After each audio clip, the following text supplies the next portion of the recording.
after that. Where are they? Iran? Well, Yes. sorry. Radhika? Doesn't it remind you like a... No? Could I please ask everyone to mute themselves if you're not speaking? No?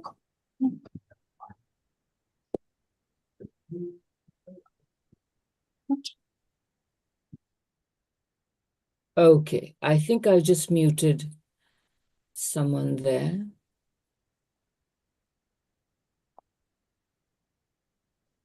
Yeah, good.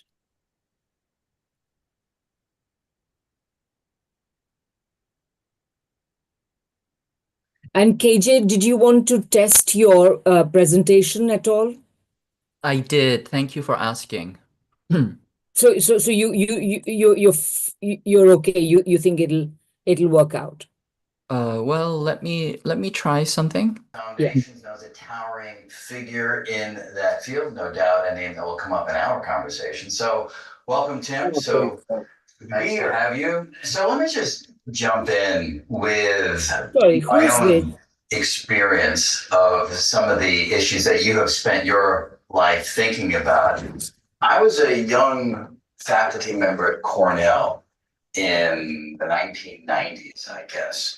And I went to this colloquium. Is that KJ? Is that yours? This young faculty member in the 1990s? No, it's not me.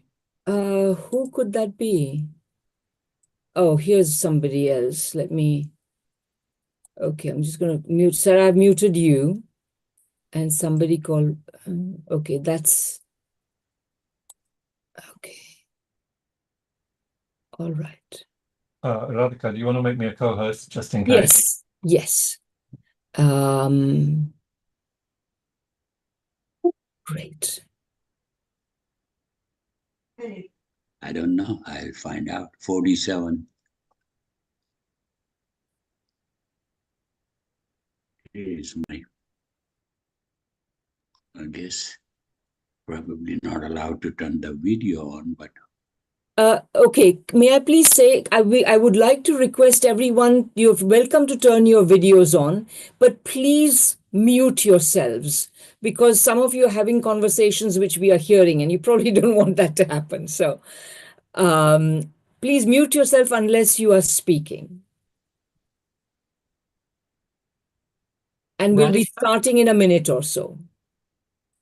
Radhika, are you seeing anything from me? Yes, I am. And KJ, are you going to not turn on your video? I will, in 1 minute. Okay, and KJ, also, you could go full screen. I will, but I also wanted, can I test this? Yes, please.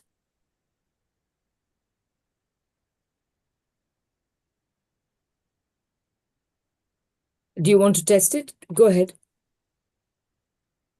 Oops, sorry. You have to take care of the passports. Can you hear that? Didn't somebody tell you about this, Moody? Okay, good. Thank you.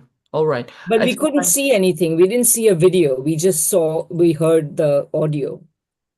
Okay, let me see if there's something I need to do here.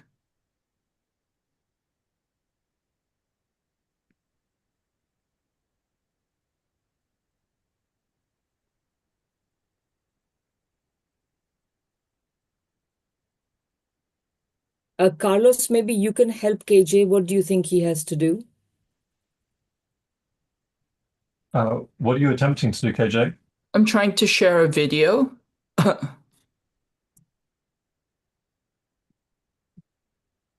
So if you click on the share button and go to advanced sharing options. Oh no, hold on. Can you see anything now? Yeah, I can see the video now. Yes. And that also, you can go full screen on that. I will. Thank you. Yeah. Oh, I think we're good. Okay, great. So I think we should probably start. Paul, you can, if you would please keep your eye on the participants in the waiting room. I can start us. I will first start the recording. So where is the record button? Here we go. Record to the cloud. Okay. Are we live streaming? And we are, Paul, could you please start the live stream? It's on. It's on. Okay, lovely.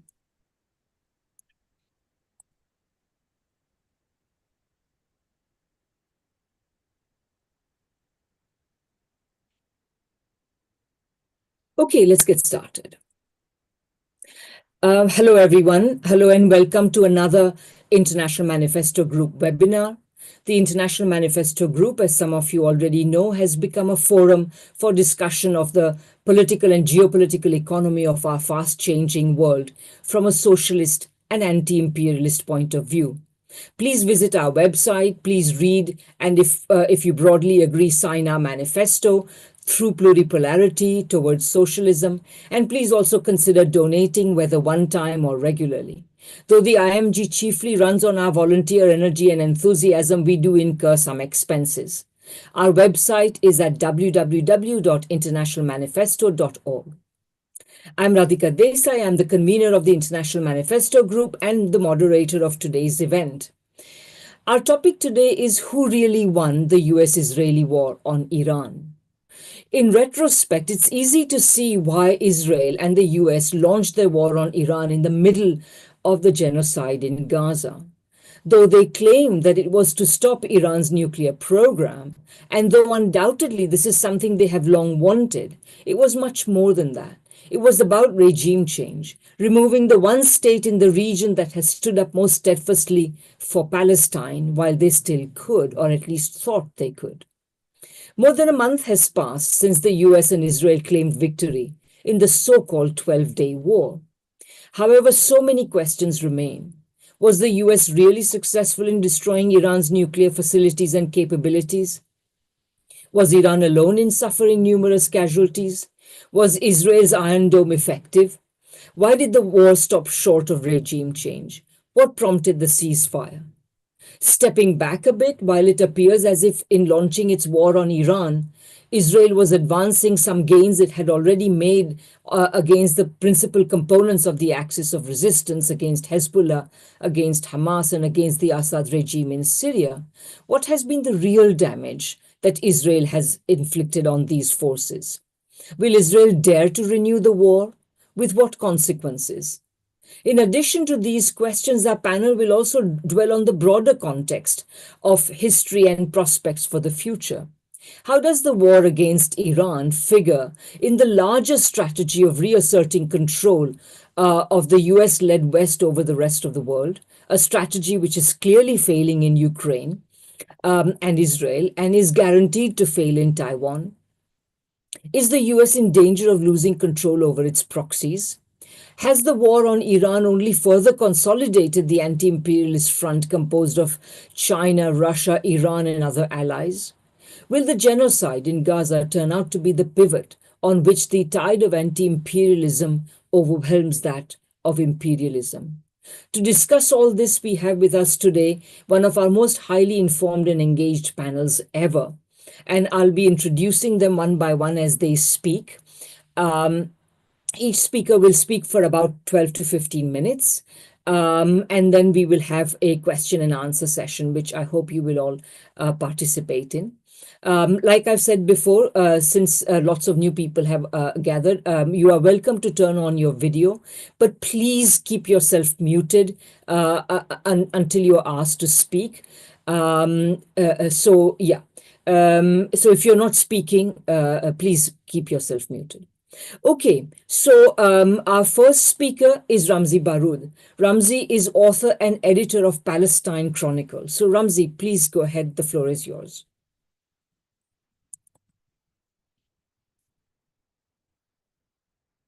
Yeah. Thank you very much for the introduction and for all the important work that you continue to do and for the kind invitation.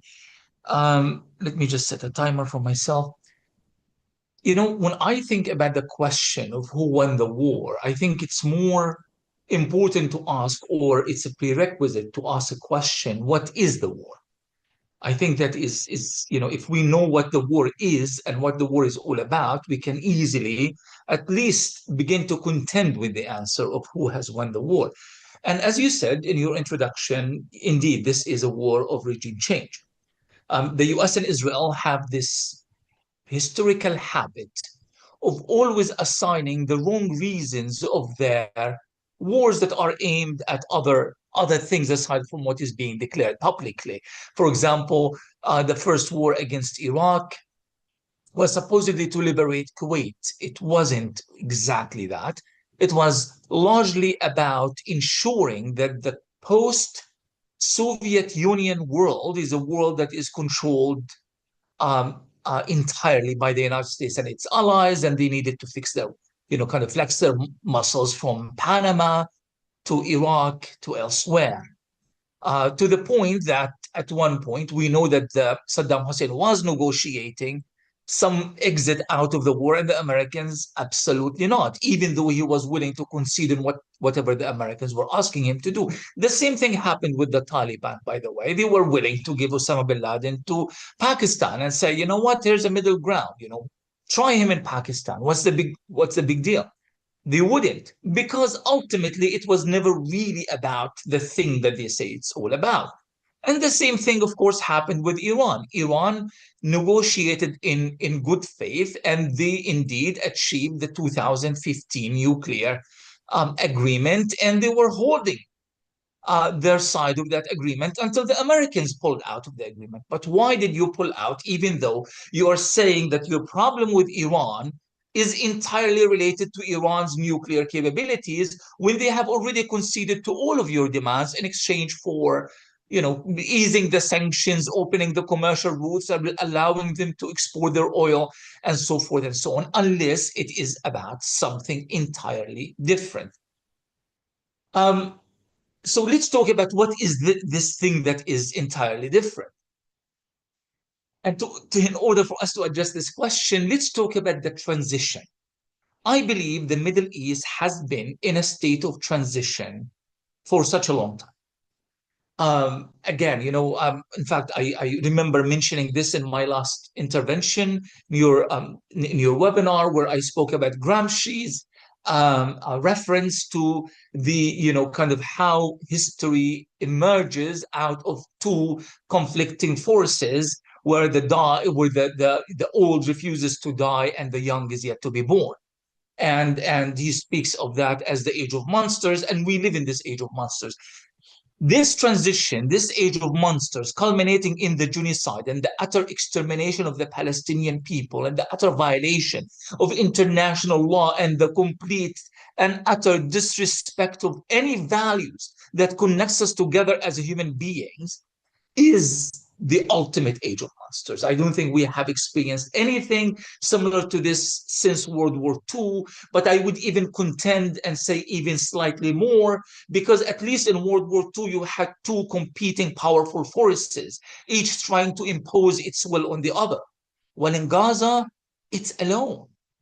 It's alone. Who are the great armies and allies that are standing up for the Palestinians? The very Arabs, who are supposed to be the closest of kin to the Palestinians, are actually part of the conspiracy to defeat the Palestinians. So I would even say that at some level, this is even worse than the global conflict and the atrocities that occurred in World War II, not in terms of numbers, but in terms of the geopolitics around. This transition has been going on for a long time. And I just want to mention something interesting that I recalled. When I went to Gaza 2012, I'm walking in the streets of Gaza City, and I see these large billboards written in Arabic, English, and Persian, in which the resistance in Gaza, without naming the resistance, is thanking the Iranian people and the Iranian government for their support of the resistance, but with no signature. It was not signed by Hamas or Islamic Jihad or anybody.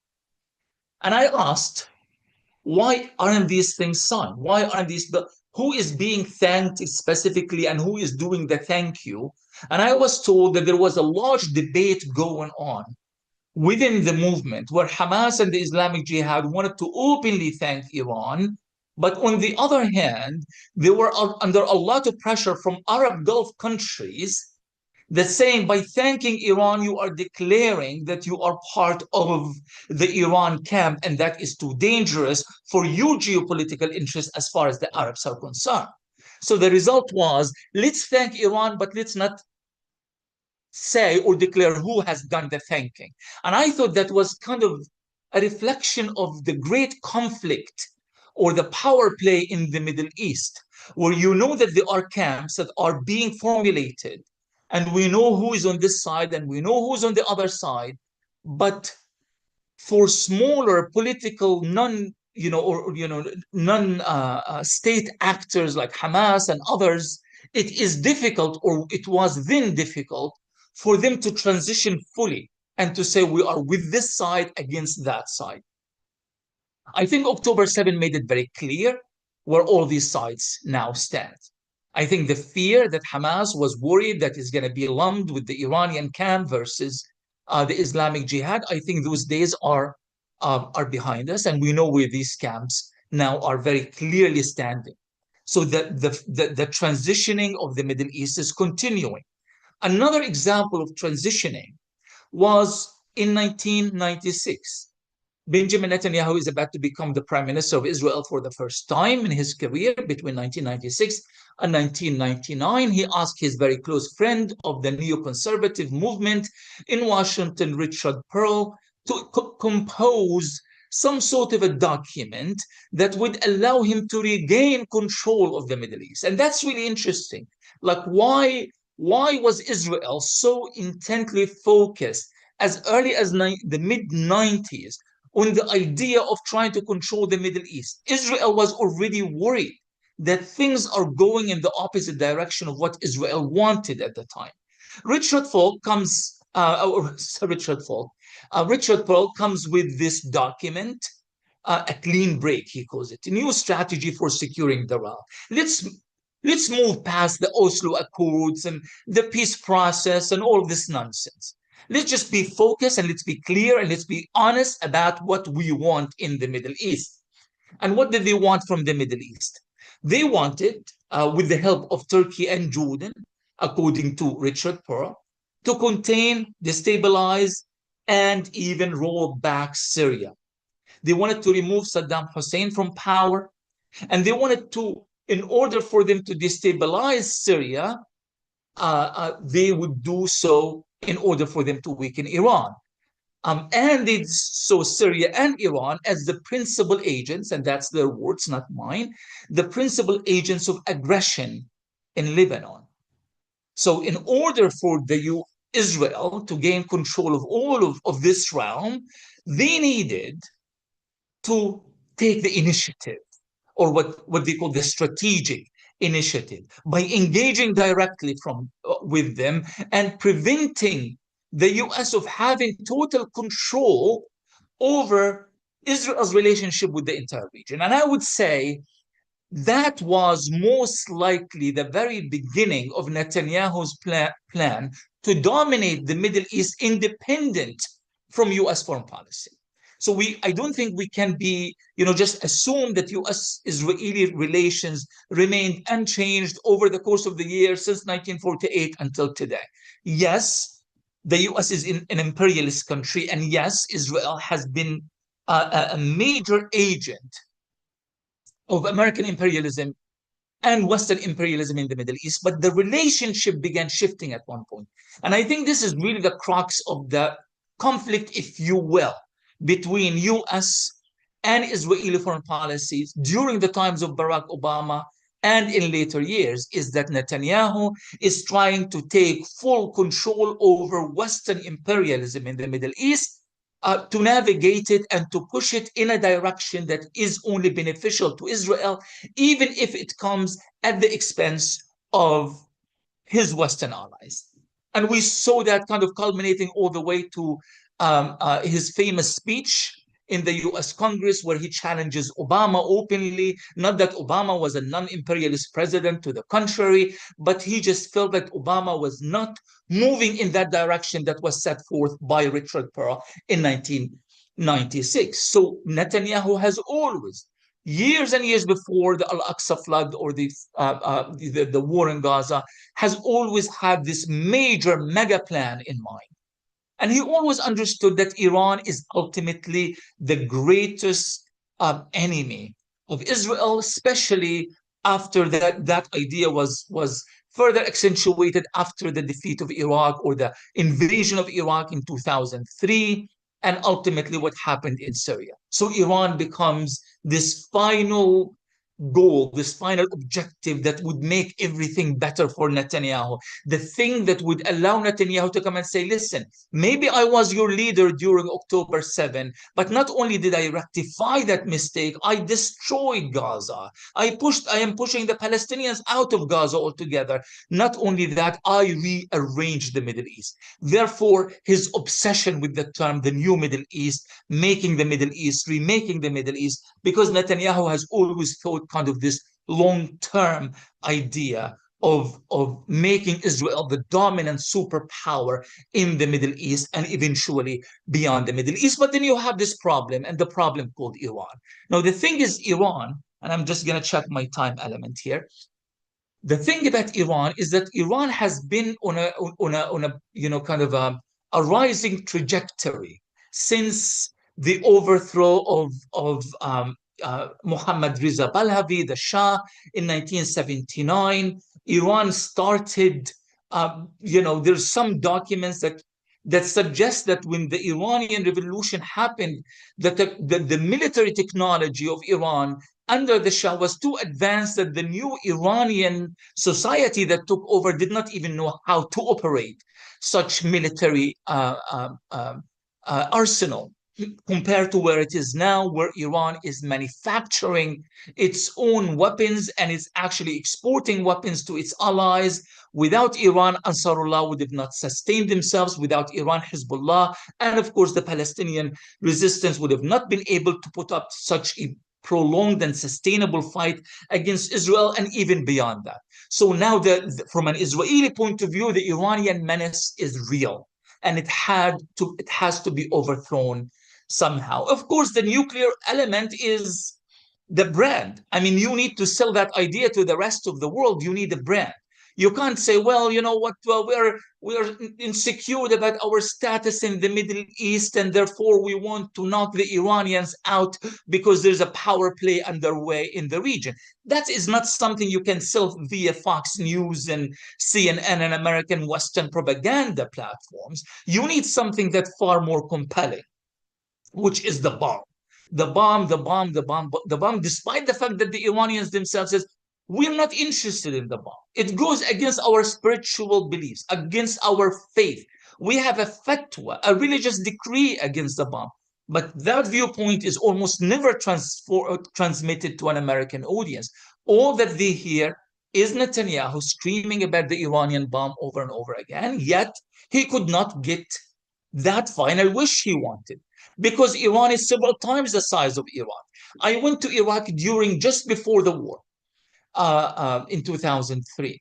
And that Iraq was a devastated society. The sanctions have destroyed their hospitals. Every Thursday, they had this mass funeral of all the children who were killed during the American sanctions on the country. About 5,000 children a month were killed in Iraq. It was a genocide. The country could barely function. It had no allies. The Arabs had betrayed it. Compare this to Iran right now. It's a powerful regional power. It has strong connections internationally. It has regional allies. It is able to not only to survive under American sanctions, but in some areas and some fields even thrive. And that is the enigma. That is the problem that Netanyahu is struggling with.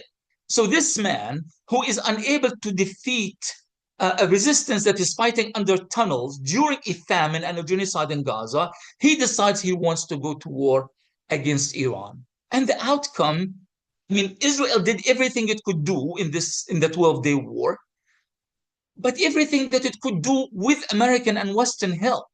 This is, you know, I mean, the thing about intelligence, the thing about these kind of covert operations, you really don't know where's the intelligence coming from. Is this Israeli ingenuity and know-how, or is this American and British and French and German and so forth and so on, which is, of course, the latter. Everything that Israel supposedly achieved in Iran in this war could have never been possible without total and unconditional US and other Western support. But everything that Iran has done in retaliation was almost 100% Iranian technology, Iranian diplomacy, Iranian know-how, Iranian society's ability to remain cohesive and strong and to actually emerge even more united. So I wouldn't say that this war, the outcome of the war was inconclusive.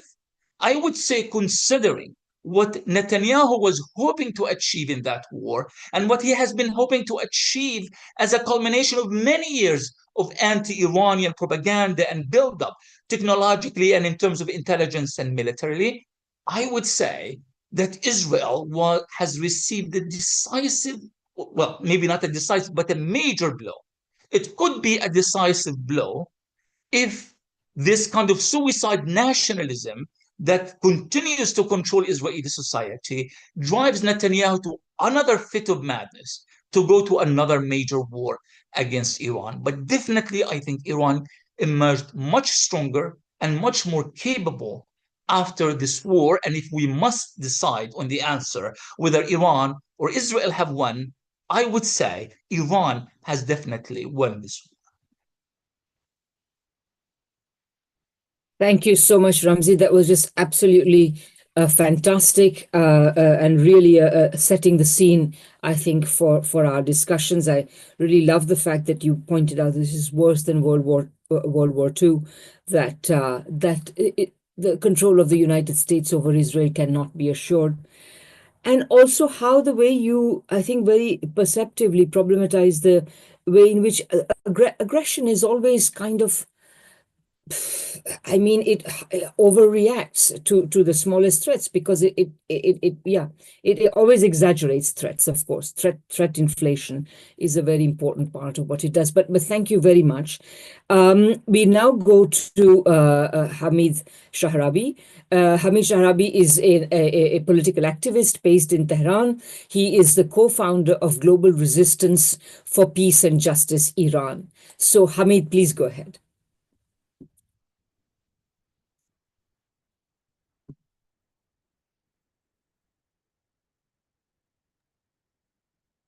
Hello. Yes, hi. You have my voice? Perfect. Well, thank you. Thank you for inviting me to this fantastic panel. I was listening to Ramzy, enjoying to listen to his presentation, strong points. I would be brief in answering to the concrete question which has been posed in this panel. Which one was the winner in this battle of 12 days? Well, I would say very basic things. What is the criteria? I mean, we have to have a criteria. We can't answer that question. We can't judge that without defining well what is the criteria. I mean, the number of casualties, the number of buildings that were destroyed, the number of people who died, which on our side was a really deep, sad story of losing our sons, the best sons of our nation in this battle, the commandership of our army in this battle, our scientists in this battle. Great blow, totally illegal, totally illegitimate. But now we can look at it this way. Ramzy explained it well, that what was and what is the objective of the imperialists and Zionists in the region, in regard to Palestine, and then Iran as a bastion, as a strong component of this resistance movement in the Middle East. It is not a charge or my claim that they were looking after the overthrow of the Islamic Republic of Iran. Hundreds of statements, documents could be cited to substantiate this claim. It's not something that I'm saying. You should have listened to them while they were carrying that intense battle. They even have the son of the ex-Shah ready to move to Iran. They had a plan well worked out in advance before the time of the execution of the panel. And as it was said correctly, the main objective of that plan was to overthrow the Islamic Republic of Iran. We can make it short. They failed on that. They clearly failed on that. Not only that, they didn't even come close to weakening the Islamic Republic of Iran in regard to this battle, in this confrontation. The opposite occurred. With no exaggeration, Islamic Republic of Iran has a better relationship with the masses of people, a closer relationship with the masses of Iranian people compared to the 12 days of the imposed war on Iran. This is very important to note. This is, from that angle, we can clearly and loudly say that the imperialists and Zionists, they were defeated in meeting their objective. The other objective that they did this time, they announced it very clearly, was to destroy the capabilities of Iran in regard to developing nuclear energy and also destroying the military capabilities of Iran. They said that, and they said afterwards that they won on this war, which instead of arguing with them, I would refer the audience to listen to the prominent, reputable professor MIT discussing this issue from a technical point of view and concluding that today's Iran is an undeclared nuclear state with what happened. It gives a free hand for Iran to strengthen its defense capabilities in that regard. And I'm concluding that no, this claim again, they did not meet this objective to totally, completely destroy the military capabilities of Iranian people. Not true. In the next few days and weeks, we will see that. We will see that this was strengthened. Let's put it this way. I think I personally owe a lot to Netanyahu and Trump for bombing. Let me tell you why. That was blow to our country, but that brought consciousness. Today, every single Iranian, you don't need to lecture them that you cannot trust those who want to make a deal with the United States imperialism. They are not trustable. They deceive you. Political forces, me and others, we have been saying this for years. But now millions of people hearing the sound of these bombers, seeing their neighbors being died under this bombing, have a much deeper and progressive revolutionary consciousness. This is quite valuable. This makes our nation much stronger. We have things to say about why we were the winners. Look at it. A society, a country goes under the attack of the strongest army throughout the history, the US military might. They kill your commanders and they announce publicly that today or tomorrow, the supreme leader will be assassinated. And what do they get for that? Here comes the supreme leader that Iran is unsurroundable. And this echoes among the masses, and the masses come to the streets in support of such a slogan. The masses become more united in this struggle. This is just completely opposite to the objectives of the Israelis, which they want our nation.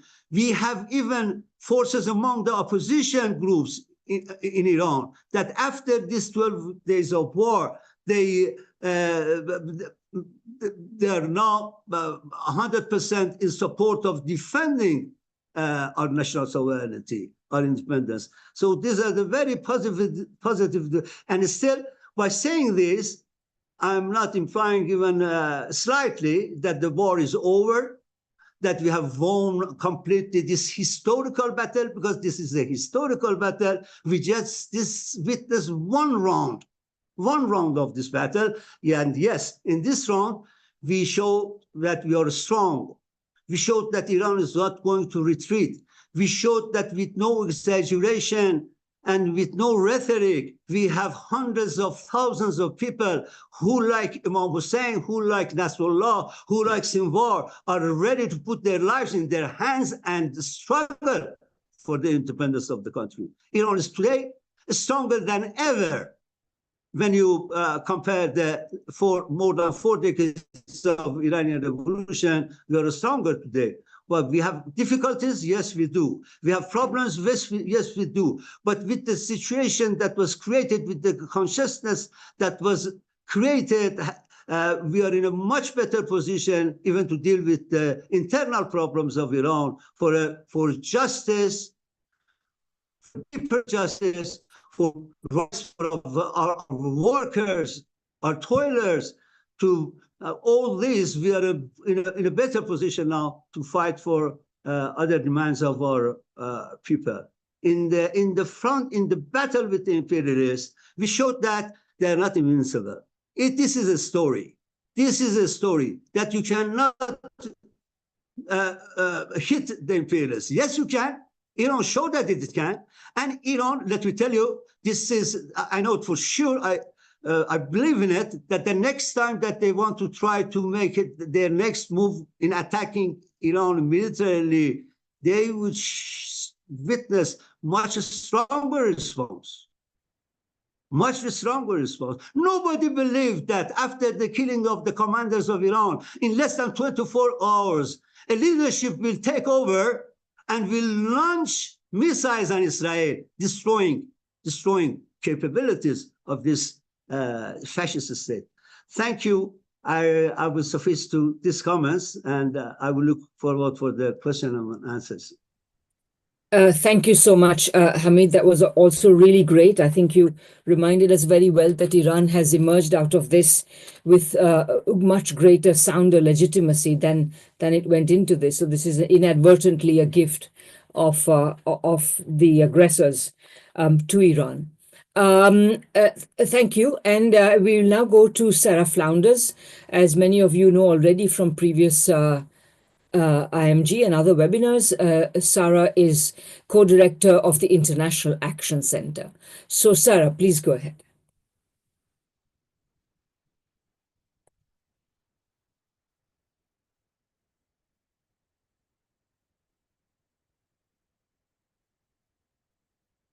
Sara? Sara here? Let me just check. Sorry, I was having trouble unmuting. Okay, yes. It's great. I was tapping 5 different ways. Yes. Well, thank you so much, Radhika, and thank you to the International Manifesto and really these incredible statements from Ramzy and from Hamid. So who really won the US-Israeli war on Iran? This is the question. I'd like to take this from the perspective of who won this round of the nonstop 46-year-long US war on Iran.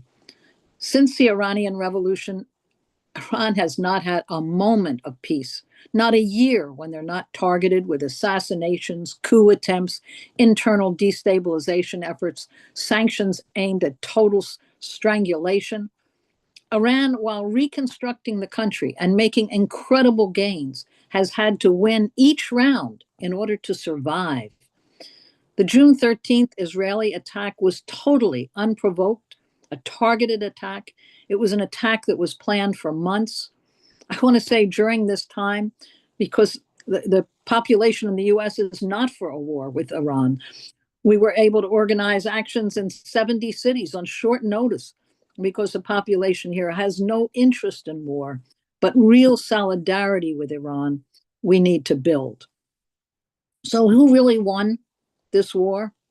Well, you could say in war, no one wins. Their lives lost, their futures destroyed. But what's changed? The 12-day war did expose a new reality. The goal of Washington is to disarm Iran, weaken it, as they've done to Syria after 14 years of sanctions and war. Israel wanted to demonstrate its superiority, to assert itself as a regional superpower. And to do that, they needed to defeat Iran and defeat resistance. And it was a spectacular failure. Iran won by being able to defend themselves, to fight back, and to inspire millions that it's possible. And that to prove, really, that US imperialism and the Zionists are not all powerful. What an accomplishment.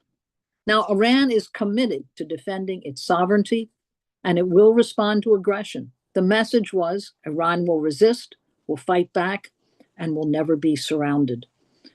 And so in that way, the US has really suffered a pretty spectacular setback, a public setback in its war, regionally and internationally.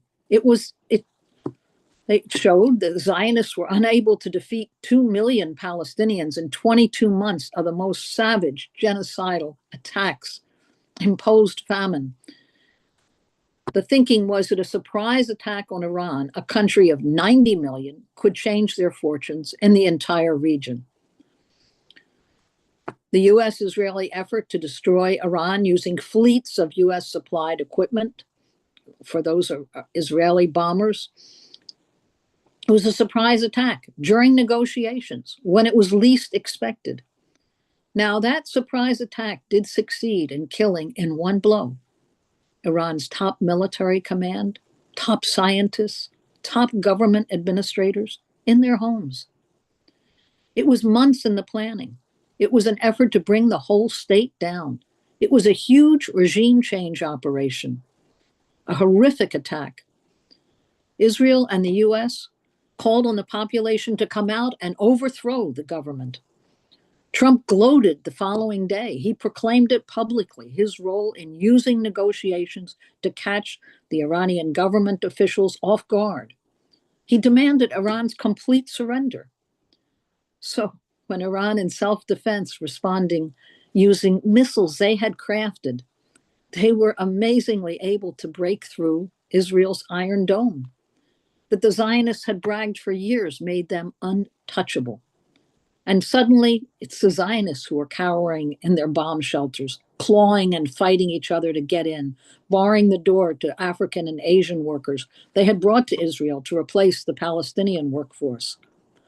So this calculated assault on Iran backfired into a moment of unexpected national cohesion. As Hamid was saying, the US and Israel failed. They didn't achieve their aims. Iran did not collapse into confusion, chaos, infighting. The whole people came together overwhelmingly, and a new layer of leadership stepped forward. The expected internal uprising failed. People were behind the government. And most important, that it burned away in one strike the illusions of the whole younger generation, too many of whom looked to the West. This new generation had to learn and relearn about US duplicity. So, in looking back now, what's different? What's unexpected? Iran, at the crucial moment, had internal cohesion politically and had developed technology steadily and mobilized their own resources and displayed a remarkable capacity to retaliate against the attack. There was an underestimation of Iran's ballistic missile technology. And then after a week, when Israel suffered one blow after another through its Iron Dome, its major fuel centers hit, ports hit, stock exchanges hit, targets that were untouchable were bombed. Netanyahu openly pleaded with the US to intervene. And again, in full duplicity, Trump said he would consider this and respond in 2 weeks. And that very night, the B-52 bombers took off. Iran's nuclear program was damaged, but not destroyed, and it was secured and moved. So, but all this had nothing to do with Iran's nuclear development. This was propaganda to place impossible restrictions on Iran's right to develop industrially. So the US has suffered a spectacular setback in its war, a public setback, and Iran has displayed the capacity to retaliate by severely also depleting Israel's missile defense system. The clock is working against US imperialism, and its industrial capacity in many ways is now hollowed out. Take even the example of the THAAD missile batteries. The US launched over 150 THAAD interceptors, the high altitude missiles, in 12 days. That's 25% of their stockpile during this one period. The Iron Dome and the second tier of defense, the David Sling, couldn't stop the Iranian missiles. So, and this was despite the collusion and active use of radar systems in Turkey, Jordan, the Gulf states, the NATO countries, all working together to block Iranian missiles. They couldn't do it. And Iran claims they have other, more sophisticated, advanced missiles and drones that they can use if there's a new round of attack. So Israel's multi-layered defense can be breached. And in that way, the power balance has really shifted. It's shifted even in other ways. Consider Yemen's blockade of US aggression, of shipping, of even after a bombing attack, 3 F-18s lost in a country that has no air force or navy. It means countries are building their own capacity. They're determined to defend their sovereignty, and time is on their side. The reason, I'll conclude on this, that Netanyahu and Trump gave is that Iran was on the cusp of acquiring a nuclear weapon. This whole threat, the nuclear weapon. Now, this past March, the US vast intelligence community assured Congress that Iran was not in the process of building nuclear weapons. This was a conclusion also reached by the International Atomic Energy Agency, the IAEA, false as that agency is. Then, in ordering the strikes on Iran's nuclear facilities, he ignored this assessment. And when he was challenged by journalists, his Secretary of State, Marco Rubio, said, well, the intelligence assessment is irrelevant. So much for real excuses. What Israel and the US were actually targeting was Iran's heroic defense of Palestine and of the axis of resistance. It's a fight against genocide, for liberation, and it's at the very heart of the anti-imperialist struggle in West Asia and beyond. Iran is stronger, it's undefeated, and nationally it has a new understanding of US duplicity. US, Israel, and the West as a whole, in their arrogance, always miscalculates. This resistance will continue. Now, Iran wants peace. They want an end to the nonstop genocidal war on Palestine. I'll just say a remark, though. Iran's accomplishments are not only in missiles. In the midst of sanctions and scarcity, Iran, since the revolution, has made great strides, real social accomplishments in education, in healthcare, in advances in women's education, in maternity care, in the professions, in land reform. There's just an endless stream of hostile propaganda here, and so much that we're not told about what's actually happening in Iran. In many ways, Iran exceeds the US in the welfare of its citizenry on very conscious levels. State universities are tuition-free. Life expectancy is on par with the US. Iran has one of the world's most efficient healthcare systems, surpassing the US. Despite the economic sanctions, there's free healthcare for children under 7. There's something that's kind of unique in the world, and it was instituted in 2010, a nationwide basic economic scheme, one of the first globally. No such thing exists in the US. Women in Iran, that's always some mantra that, somehow imperialism is going to save Muslim women, and actually it destroys so many lives. Prior to the Islamic Revolution in 1979, the literacy rate for women under the Western-backed Shah, 42%. That climbed almost immediately within a decade to 98%. Now, female students outnumber male students and have for over a decade. 70% of the STEM graduates are women. 58% of students in professional and doctoral programs are women. And it's not just women without families. There's 9 months paid maternity leave, job protection. It's 12 weeks here in the US. So these benefits are available. The free maternity care, subsidized infertility treatments, workplace child care provisions, housing assistance, loans for married couples, job prioritization. Iran has legalized gender-affirming surgery since the 1980s. It has improved access to electricity and piped water. So the reforms are impressive in land reform and so many areas, although they are often disrupted by 46 years of sanctions nonstop targeting each of these. Imperialist hopes were pinned on the installation of a US regime change in Tehran that would be a major blow also to the Belt and Road Initiative and would potentially compromise China's energy security, giving the US de facto control. So another attack on Iran is coming. US power is limited. Iran is preparing. I should also say that China, Russia, and Iran are consciously building a military relationship, not only in trade, but they're preparing. Iran has a 25-year cooperation agreement now with China in energy, in infrastructure, in transport, in digital technology, in advanced industry. It's now integral to the Belt and Road Initiative. It's part of BRICS, the Shanghai Cooperation Organization. China is a primary trading partner in West Asia and the principal buyer of Iranian oil.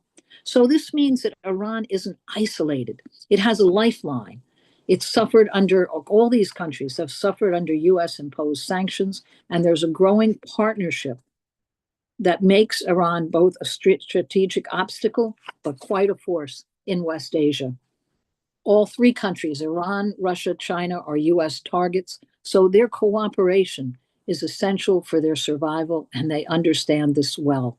They understand, as we all do, that the US is overextended, can only use coercion.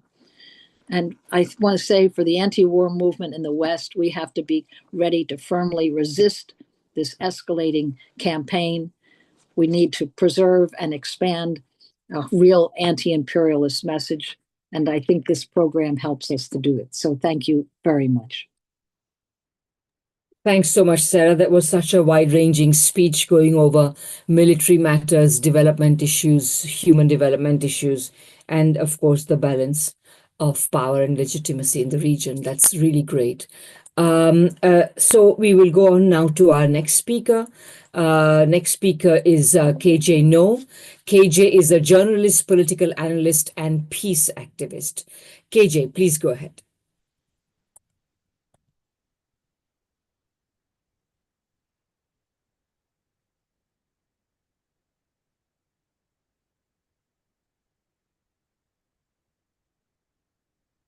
KJ?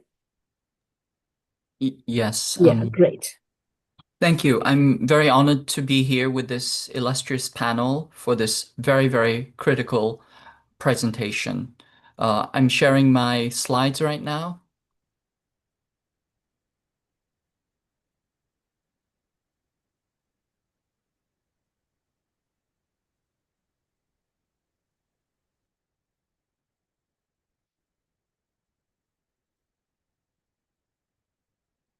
And can you confirm that you are seeing my slides? We are seeing your slides, but you haven't gone full screen. Yeah, that's great. That's perfect. Lovely. Great. So I would like to talk about the Iran and Israel, but also the imperial war for hegemony. I want to emphasize that we have to understand this as a global war. And if we ask who won this war, we can say humanity won. But this is just the first round. It's just a skirmish in the global war of empire. Quick quiz question. This is a line from a film. This is a backward primitive country. I can't raise my children here. Does anybody know who said this? And of course, it's a Hollywood movie. It's an American film called Not Without My Daughter. And of course, the country that she was referring to was Iran. I think I'll skip the video itself, but essentially, an American married to an Iranian goes to Iran. All of a sudden, he turns into a monster, beats her, and then she has to escape, but she emphasizes what a primitive, backward country it is. And of course, he tells her, "You're my wife, you're staying here because this is how we do things in Iran." It's a incredible piece of propaganda, and it's one of the images that many, many Americans were raised with. Now, I just want to give a sense of when I say primitive or backwards, I want to show this little clip from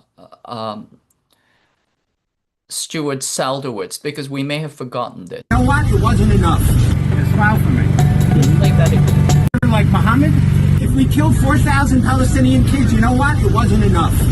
Smile for me. We can't see the image. Because I actually know the guy who How can I make it easy? in Egypt will get your parents. Go. Does your father like his fingernails? They'll take them out one by one. You know that? AJ, we can't see the images. Okay. Did you hear the text? Yes, we heard the words. text. Okay. Yeah. I think the words are enough. Okay.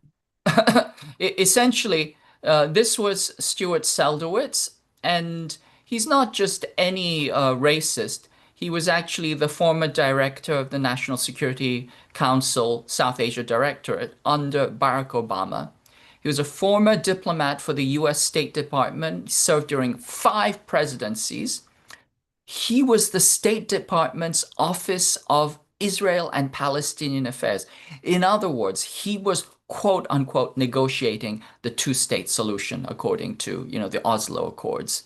And he was the 3-time winner of the State Department's Superior Honor Award. In other words, he's one of their top people.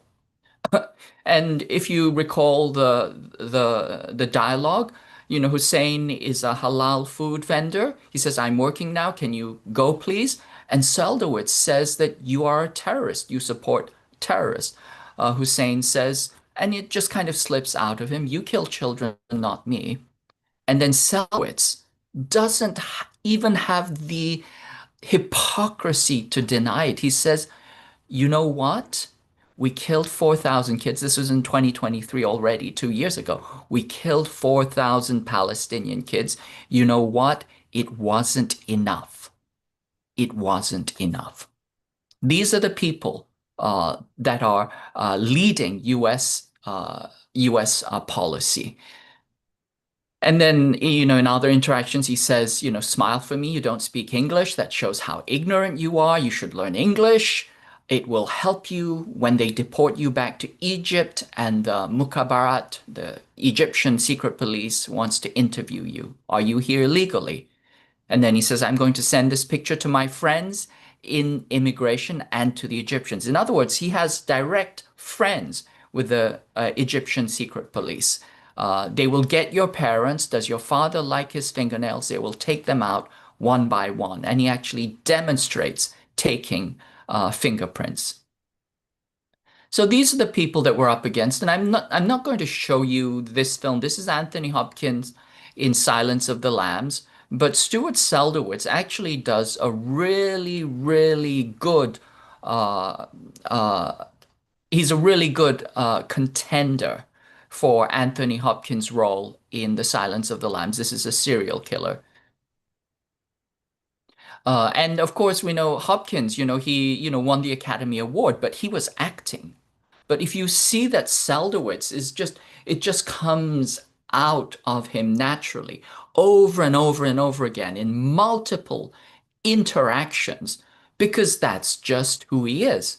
And let's remember, he was constantly rewarded for his work with the State Department. Now, here's another individual. This is Rabbi Ronan Shalov. He says, "All of Gaza and every child in Gaza should starve to death." And of course, we have the inimitable Madeleine Albright, when she's asked, told that 500,000 children have died. Is the price worth it? And Madeleine Albright says, "We think the price is worth it." 500,000 children killed by the empire. And of course, later you see Amy Goodman running interference for Albright. She allows her to, give her piece without challenging her. Albright says, we're sending medicines and food. But what she doesn't challenge her is the fact that the US deliberately was preventing the export of desalination components, which means that everybody would die, a miserable death from water contamination, which was the whole idea, and this was the actual cause that was planned as they were doing this. So this is what we are up against, and this is why I say that for a moment, if you understand that these are the people that Iran was fighting, then we can say that for a short moment, humanity won. As I said, starving, the Israelis are starving the Palestinians to death. And it didn't just happen in the last few months.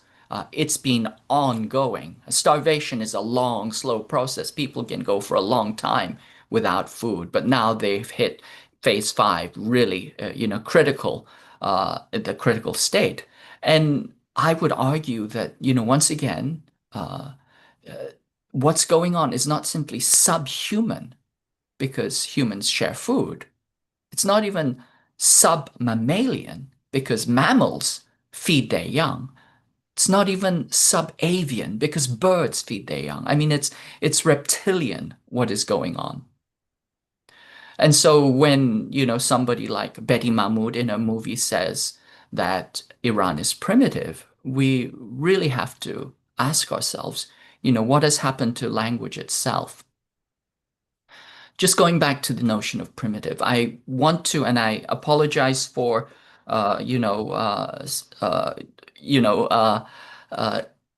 talking about Iranian culture and history with people who are real experts on it, but I'll just point out a few facts that most people in the West don't know. Iran or Persia invented algebra. In fact, it is from the name of a text that was written by a Persian. We can essentially say that the Persians invented modern mathematics. Prior to that, essentially, we had geometry, which was Greek. And then when the Persians invented algebra, that was essentially the core text that was used from the 8th until the 16th century in the West. And this was a kind of unifying theory of math. We can also ask, who invented the algorithm, which is the basis of coding or programming. It's the basis of all computing and computer science and technology and the concept behind any standardized protocol. It's really a kind of breakthrough in human reasoning itself. And if you said Alan Turing, you would be wrong because, again, it was a Persian, Khwarizmi, who invented the algorithm, Al-Khwarizmi, which really is a kind of corruption of his name. And then we can even ask who invented the scientific method itself. And of course, if you don't know much, you might say it's Francis Bacon. But of course, again, the Persians invented the scientific method. In particular, they invented the notion that science requires not just induction, which the Greeks had done a little bit, although they had mostly done deduction, and experimentation, and the understanding that you need to do control testing, and that you need to bring mathematics into your physical and scientific testing. These are all Persian contributions to humanity.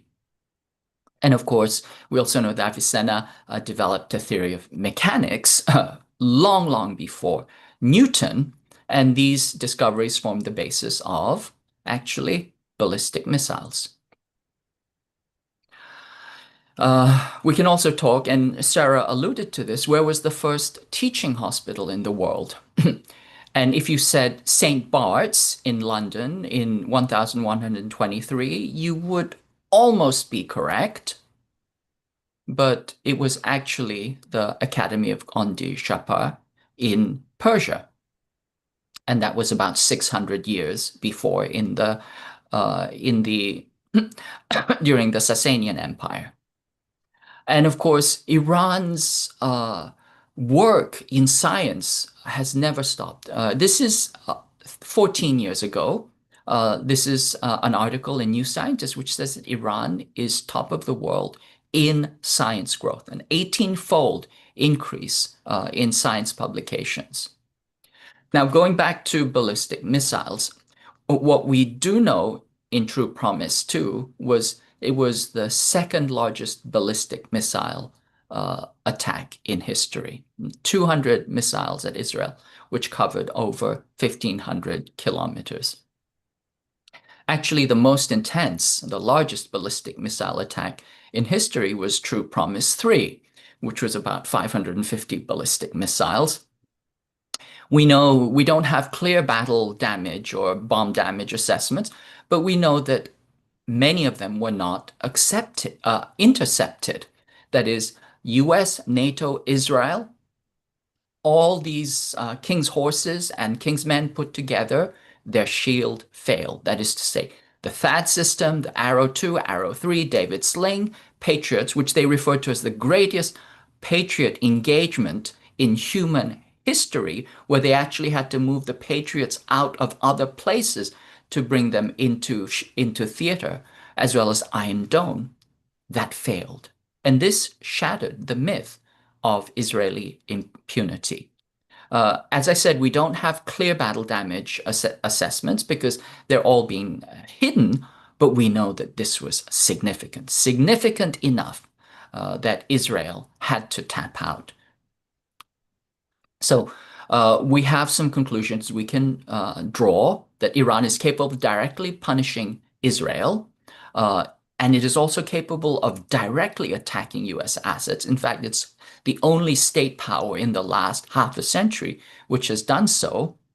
It is a burgeoning science and tech superpower of the axis of resistance.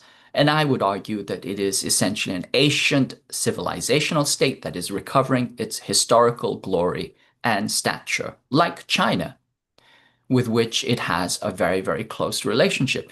This is the illuminated manuscript. It's a picture called The Court of Kayumars, and it tells the story of Iranian history before the Islamic conquest. And if you look at the style and the pictures, you'll see that it is a very, very much a Chinese type of landscape painting, which attests to the close relationships that China and Iran had, which have continued throughout time and have accelerated in these past few years. On the other hand, Israel, their shield failed. That is to say, the NATO shield failed. Israel's shield is helpless against Iran's spear, and they cannot do wrap up soon. Yeah. Thank you. And they relied on deceit and pager attacks, etc. And all of this is tied to, the Yom Kippur War. They're incapable of protraction. The size matters because Iran is the most mountainous country in West Asia, and it is 90 times larger. US used 14% of its THAAD stockpile, and it could take anywhere from 5 to 8 years to replenish this. Israeli weapons, Jericho 1 and 2, were built with the help of the French, and the Pahlavi regime in Iran is suspected of helping the Israelis build this because Israel was building a delivery capacity for nuclear weapons in collaboration with South Africa's nuclear weapons. And they also used this Internet of Dangerous Things in their pager attack, which was facilitated by Taiwan's gold Apollo pagers. So we can also see that there is a reversion to a kind of an axis of fascism. That is to say, South Africa, which used to be one of the key pariah states, along with Israel, South Africa was providing, Israel was helping South Africa build a nuclear bomb, and Taiwan was the connection for all of these states. It was the kind of central clearinghouse. And Taiwan has just vowed to donate to Israeli settlements. But the larger picture is there's a sequencing of war. The US is planning to knock out China, and it's simply a three-course meal that they have been struggling how to figure out the sequencing of. And originally, they wanted to pivot directly to China, but when Russia got involved in Syria, the Nuland faction became ascendant, and I believe they said, we need to knock out Russia first before we go on to China. And besides, Russia is just a gas station, which didn't happen. But all of this goes back to, as others have pointed out, it goes back to the clean break document, which path to Persia, notion 7 countries in 5 years, little boys go to Iraq, real men go to Iran. And this is an entire connected field of war. US wants war on China. It has regional proxies, and it is using the doctrine of war that it has for China comes out of the Yom Kippur War. So China's response is surrounding the countries from the countryside. It's building out South-South trade and connection and de-dollarization, and it's supporting Iran in multiple ways. And as Carl Zah has always said, you can print money, but you can't print missiles. We currently see the 4 horsemen of capitalism: deindustrialization, financialization, de-skilling, as well as simply, failed state internal contradictions. So I think that's enough for me right now, and I'm happy to expound on anything if questions come up. That's lovely. Again, KJ, your presentations are always so wonderful, even very beautiful to look at, even though the realities you're talking about are so ugly indeed. Thank you also, I think, for reminding us of Iran's cultural, scientific, and other achievements. I think that is very important, just as Sarah's discourse about Iran's human achievements are so important. So it's all part of the larger picture. So thank you very much. And now we have our final speaker of the evening or the afternoon, well, depending on wherever you are of this webinar, Professor Mohammad Marandi. Professor Mohammad Marandi is, of course, very widely known, well known, and he is a professor of comparative literature at Tehran University. And of course, he has been very much in the news and in the social media commenting on the situation in Iran. So, Professor Marandi, please go ahead. Thank you very much for inviting me. It was great listening to your previous speakers, an excellent group of scholars and activists and experts. It's difficult for me to say really much more because basically everything has been said. So I'll try to briefly speak about the war itself and then move on to an issue that is related.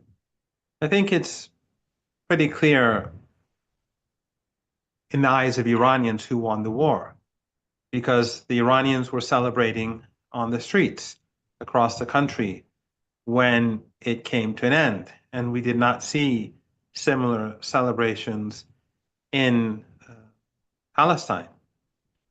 In addition to that, we know from important actors in the United States that the situation was dire for the Netanyahu regime. Steve Bannon pointed out after the ceasefire that the real story, the unknown story behind the events was that Trump saved the Israeli regime, and the Israeli regime was in serious trouble. And the United States stepped forward and requested a cessation of hostilities. And of course, the Iranians initially rejected it. And only later, after concessions were made, did the Iranians accept. And we saw Trump unwittingly allude to one of those concessions where he said that Iran can now export its oil to China, even though Iran was exporting oil to China beforehand. But I think it was clear that the United States had promised to back off in this regard. And of course, there are other issues too that the Iranians imposed on the United States before the Iranians accepted a cessation of hostilities. And of course, Trump himself spoke about how badly hit the Israeli regime was. And this is something that someone like Donald Trump would not say under ordinary circumstances. To show the Israeli regime as being weak has not been something that any US president would have done in the past, nor would they like to do so today or in the future. But I think the most important thing is that this whole war is about Palestine, and it is about the people of Gaza. And it is about the sacrifices that people across the region and across the world are making for the people of Palestine. We saw hours ago in Australia huge numbers of people going to the streets in very poor weather. These were not people from one community or another. They were not people from different Middle Eastern countries. They were people who were born, for the most part, and brought up in Australia. People who, for decades, have been living under circumstances where the dominant narrative of Western media has pushed them in a particular direction. Yet when they had the opportunity to see the truth, they courageously put themselves at risk in the workplace, at university, and elsewhere. And today, they combined their efforts and showed the world a magnificent showing of humanity and decency. And hopefully we'll be seeing more of this across the world in the days ahead. This is about Palestine. This is about how Hezbollah sacrificed itself and its people and its women and children and its young men in order to draw the Israeli regime, its forces, from Gaza to help prevent Gaza from falling. It's about the people of Yemen who sacrificed themselves and who withstood the US onslaught because they were helping defend the people of Gaza. And of course, Iran too sacrificed for 40 some years. The revolution itself was about independence, dignity, and it was, when it came to foreign policy, three of the key elements that the revolutionaries stressed upon was that Iranian decisions should be made in Tehran, decisions about the country should not be made in Washington or elsewhere. The second was breaking off ties with apartheid South Africa and supporting the revolutionaries and the resistance in Southern Africa. And the third was Palestine. And so antagonism towards Iran was more about Palestine, I would argue, than anything else over the last 4.5 decades, more than 4.5 decades. Whether it was the imposed war, where they used Saddam Hussein against Iran, where they gave him chemical weapons to use against Iran, whether it was the sanctions, whether it was terror groups that carried out assassinations and bomb attacks across the country, killing 18,000 Iranians. These terrorists today are based in the West. Just like today, how Al-Qaeda leaders who blew up bombs, who cut off people's heads, ISIS leaders who burn people alive are now thriving in Syria and have the full backing of the West. We had similar terrorists in Iran who have always been active during these years in creating death and destruction and carrying out espionage in the country. So Iran too has made huge sacrifices. This battle, this war, this 12-day war of resistance was indeed a victory. People were martyred, assets of private citizens were destroyed, public facilities damaged, without a doubt. But for the first time, the Israeli regime had to suffer defeat. And despite the fact that the collective West and sadly countries of this region whether Turkey, Qatar, Jordan, the Emirates, among others, whether they admit it or not, they were deeply involved in supporting the Israeli regime, allowing their bases to be used by the United States for offensive and defensive purposes. And for the very fact that they continue to do trade with the Israeli regime, and I should add the regime in Baku as well, that itself is assistance to genocide and to aggression. But despite all that, despite the fact that the collective West was behind the regime, it was defeated. And this, I think, invincibility, or this facade of invincibility, this myth that they had created, has been blown up and destroyed. But more important than Iran's victory and the victory of the resistance and the axis of resistance is the victory of all those people across the world who over the last 22 months have been creating awareness about Gaza. What we see today in capitals across the world, as I said, in Australia, but also elsewhere, is the result of the hard work of people who've been spending their time trying to create awareness. They could have carried on with their ordinary lives. They could have gone out with their families. They could have spent more time with their friends, but they chose to remain active. I've given this example a number of times before.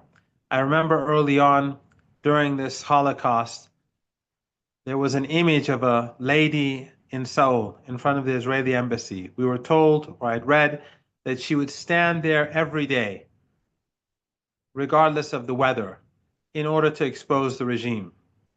Today, we see across the world huge numbers of people. That woman and women like her, men like her, all of them across the world today are now seeing the results of their resistance, their collective resistance. And I think that this is the greatest success of all. This is the greatest achievement of all. The Israeli regime has been cornered. People across the world look at it with disgust.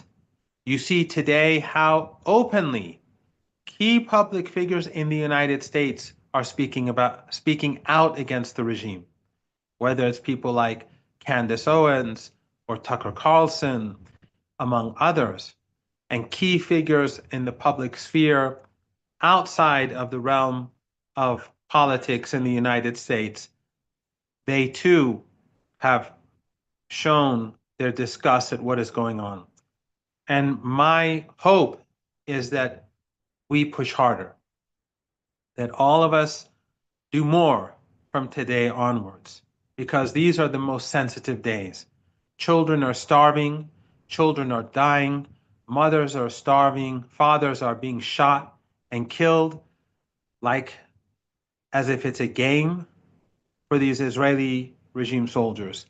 We have to push harder. Now that the world is waking up, we have to wake up those who are still asleep.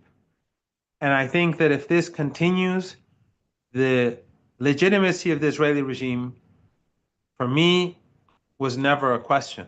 It was always illegitimate. Apartheid is illegitimate.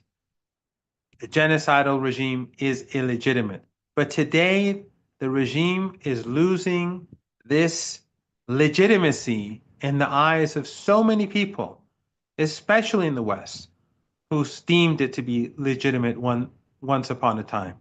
You see young Jews across the Western world standing up against the regime. Christians, Muslims, Hindus, the young lady at MIT.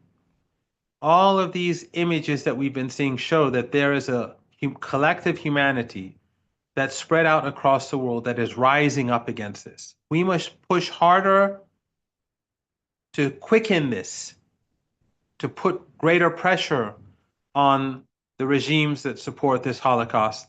And hopefully we'll see the ultimate defeat of apartheid, ethnic cleansing in Palestine. Thank you. Thank you very much, Professor Marandi. That was an excellent and programmatic note to end on, answering the question what we should all do. Thank you so much. We have some time for questions and answers. If you would like to ask a question to a particular person in the panel or the panel as a whole, please use the raise hand function, which you will find somewhere at the bottom. In my screen, I find it under React. So, are there any questions? I have someone from Green Planet Monitor. Please go ahead.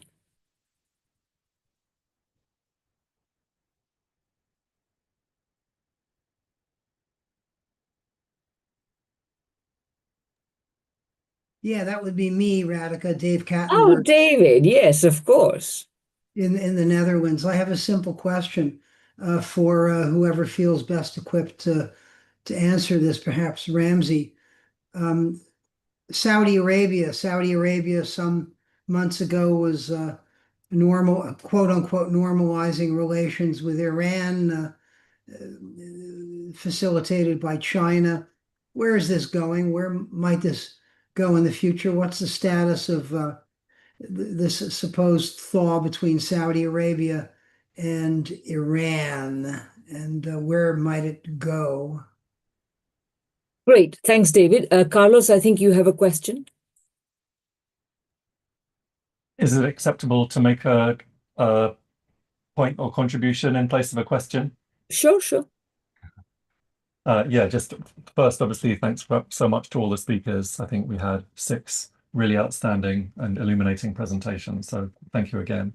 You know, as people have referenced, Iran obviously suffered a certain level of losses in the course of the 12-day war. There was the assassination of so many kind of high-level military leaders, so many scientists. That's a genuine blow, both for its direct impact and also for what it implies about the level of Israeli intelligence penetration, which I'm sure is a conversation that's been had at the highest levels in Iran. Nonetheless, I do think history is going to judge this war to have been a pretty serious strategic blunder and a defeat, both for Israel and for, you know, its permanent sponsor and protector, the United States. Firstly, as has been referenced, Tel Aviv, Haifa, and other occupied cities received a battering, the likes of which they've actually never before witnessed. You know, the closest anyone's got to that previously was a few dozen Scud missiles back in 1991, which had relatively little impact. So these Iran's missile strikes have permanently destroyed the myth of the Iron Dome, and much has happened 22 months ago with the Al-Aqsa flood. They've dismantled the notion of Israel's invincibility and its invulnerability. So over the course of these 2 years, Palestinians, Iranians, Lebanese, Yemenis have proven that Israel will never know peace, it will never know security, as long as it continues to pursue war, genocide, ethnic cleansing, and apartheid. The second point is that in the court of global public opinion, Iran has emerged the clear victor in this war. You know, Israel launched an obviously aggressive, obviously criminal attack on obviously spurious grounds and against largely civilian targets. Iran responded with measured, proportionate, effective response exclusively against military targets, and that was clearly justified under international law. And then what's the response to that of the governments of the US, of Britain, of the EU, of Canada? It's to support Israel, it's to condemn Iran. So the wars contributed to this escalating hatred that ordinary people in the West feel towards their own governments, which, aside from implementing brutal austerity, racism, and political repression at home, can be seen to be wholeheartedly supporting a genocide in Gaza and this totally unjustifiable war in Iran. And the third quick point is just that I think the global united front against imperialism has been strengthened. You know, even Simon Tisdall in The Guardian, I was surprised to see today, he writes that this war reinforces the belief in Iran that the West cannot be trusted and a closer alliance with China is necessary. So, you know, it's clearer now than ever before that the future lies in the closest possible cooperation between Iran, China, Russia, the sovereign nations of Africa, Latin America, Asia, the Caribbean, and the Pacific towards the final dismantling of colonialism, the final dismantling of imperialism and Zionism, and the construction of a multipolar world order. So, you know, while we've faced some pretty tragic setbacks over the last 2 years, while the people of Gaza are paying a terrible price, the liberation of Palestine, in my view, has never been closer, and the defeat of imperialism has never been more certain. Thanks. Thank you, Carlos. I just want to say that we'll take Dr. Ku's question, and then I'll open it up to all the panelists again. So the panelists should also feel free to comment on one another's presentations. So whatever you want to say, we'll do one round, and I think that should be it. And I'll add a quick question of my own. But Kimeng, please go ahead.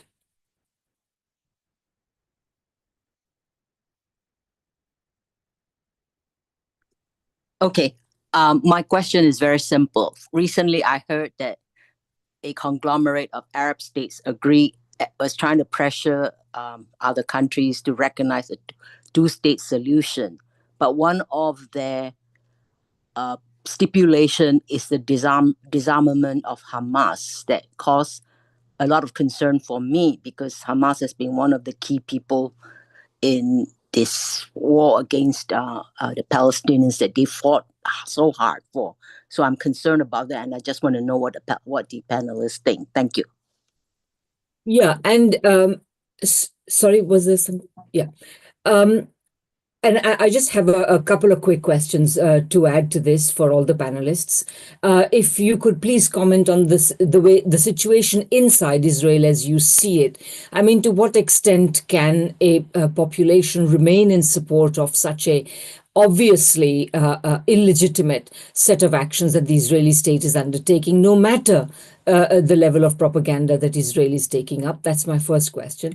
The second question is, recently, of course, various Western countries, the UK, Canada, France, etc., they have all been talking about recognizing the state of Palestine. I mean, this is also in line with what Carlos says. I mean, on the one hand, I agree with him that it seems as though Palestine liberation has never been closer. But on the other hand, it also seems as though at least as far as the West is concerned, such recognition as they're planning to give is no recognition at all. I mean, what is the point of recognizing a disarmed state?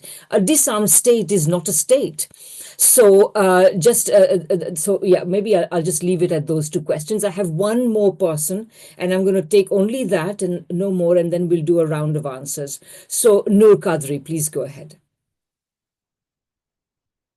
Thank you, Radhika and IMG, for organizing that, and thank you for all the panelists. I've got a question. I want to direct it at Professor Marandi. I'm a professor of strategic management at the University of Ottawa, and I've been always involved in the Palestine case.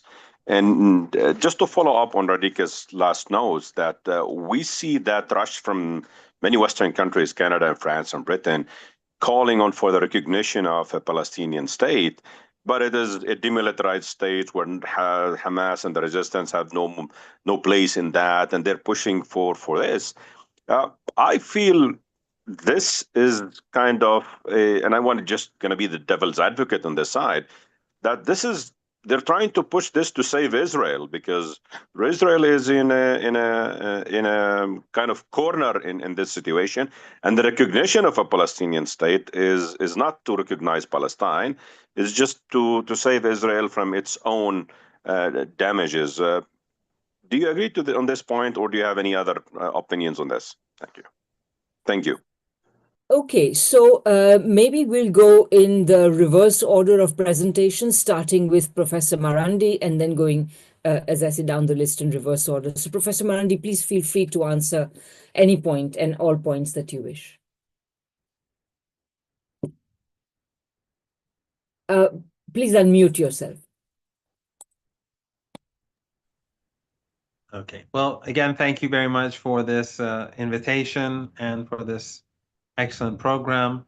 I agree completely with Noor. I think that it's quite clear that the only reason why these Western regimes, as I like to call them, or some of them are at least supporting an independent Palestinian state, and of course conditionally in most cases, is to buy time. It is to buy. I don't even believe that the two-state solution is something that they take seriously. They are being forced to do this because of what we are seeing right now, or what we saw today in Australia. People have woken up and they're putting pressure on their political leaders and their political leaders do not want to take action. So they have to take small steps to ease the pressure. Otherwise, there is not a chance in the world for a two-state solution to work. The very fact that, and this is not something new, this is something that was, in my opinion, true since day one. From day one, the Israeli regime began to colonize the West Bank, and it used the most extremist of Zionists to colonize the West Bank. The West Bank is full of Zionists who are far worse than the Zionists that you'd see in Tel Aviv, from what friends of mine who know more about the Israeli regime say. So these Zionists were put there because they knew that they would never leave. They would never leave willingly. And throughout this period, the West has been talking about a two-state solution, but it's been closing its eyes to the fact that the West Bank is being colonized. And we know that this is picking up pace today, yet Western governments say nothing about it. If you look at Western embassies, their Twitter accounts in, I don't have Instagram and I don't have Facebook, all I have is a Twitter account. But if you look at Western ambassadors and Western embassies and the EU office in Palestine, you'll see that they make no complaints about what is going on, whether it's in Gaza, of course, or inside Palestine, the 1967 borders, or in the West Bank. They don't speak about the ethnic cleansing there, the daily killings there. Why? Because they want to buy time for the Israeli regime to finish the job. Remember, the German chancellor said just a couple of weeks ago, I think, he said that when it came to Iran, the Israelis were doing our dirty work for us. They, through their silence, or through now taking these very small steps with regards to Palestine, they're buying time for the Israeli regime. They're allowing the Israeli regime to carry out the ethnic cleansing in the West Bank. And not just that, I would go further. They are allowing the Israeli regime to continue the Holocaust in Gaza. They are buying time for the regime to starve more children. There's no doubt in my mind about this. Just a week or two ago, we had new sanctions in Iran. European Union officials sanctioned Iran for a number of officials for human rights violations. They're carrying out a Holocaust, yet we see absolutely no sanctions. Nothing. They find a couple of people and they say they're forbidden from entering the EU. People who have no plans to go to the EU. But are they sanctioning the regime? Are they blocking aid? Are they blocking weapons from being transported? No, they're actually sending weapons and they're using civilian aircraft. France Air is being used to send military hardware to Palestine, to the Israeli regime. So they're buying time. And these tiny steps that they're taking are an attempt to keep their people quiet, to make people feel that something is happening. But in reality, nothing is happening. And that's why the pressure that we, as a huge community of activists, must use, that pressure must be increased. The time we spent in our activism must be increased. We have to be more active today than we were yesterday, because this is a good sign. The fact that they're taking these tiny steps has no significance in itself, but it shows that the pressure is building. And we have to keep pushing until these cracks, real cracks, begin to emerge.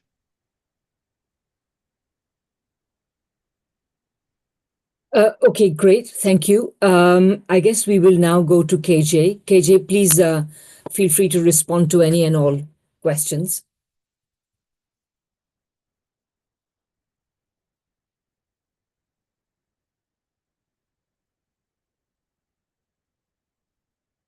Thank you, Radhika. I was not able to unmute myself.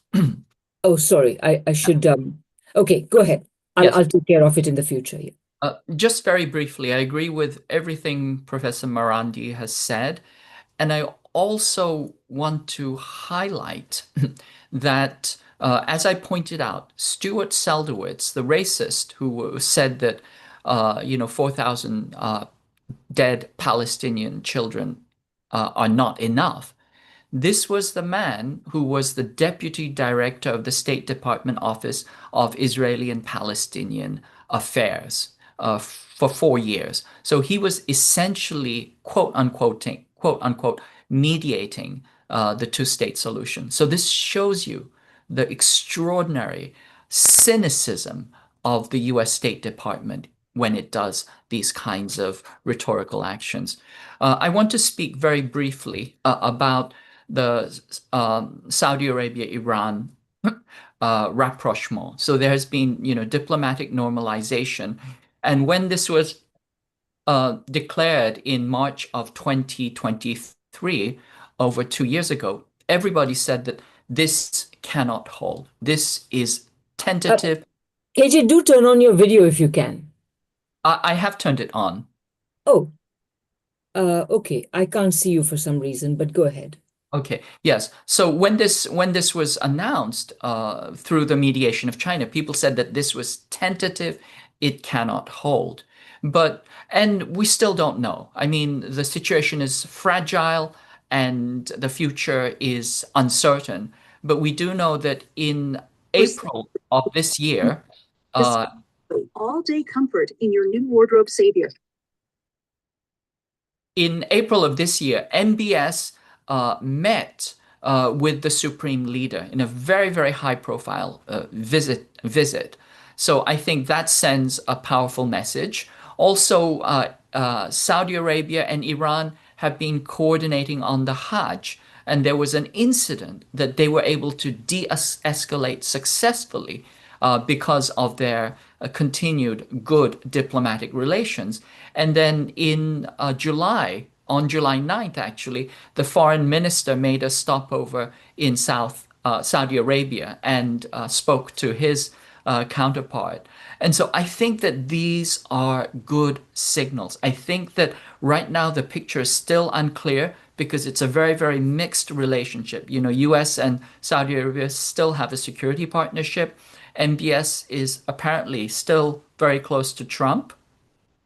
But it looks like Riyadh has a little bit of strategic space within which to pursue a little bit of an independent policy and balancing. So I think the best thing that we can say here at this point is that it hasn't fallen apart, and that in and of itself is quite extraordinary given the pressures against it. And I think that we just have to watch the situation carefully. Thank you, KJ. Sarah, would you please go ahead and answer any questions? Yeah, first of all the speakers were really incredible, so thank you. I wanted to talk about really the way in which every level of duplicity is being used, along with a demand to completely disarm the Palestinian resistance today in Gaza, and the call for a two-state.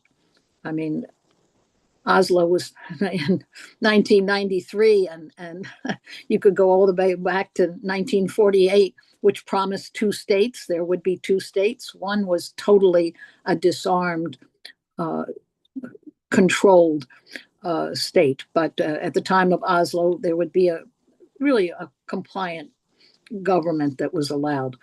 But even that was never accepted by the US or the imperialists. They negotiated the deal. They were the guarantors of it, but they never signed it.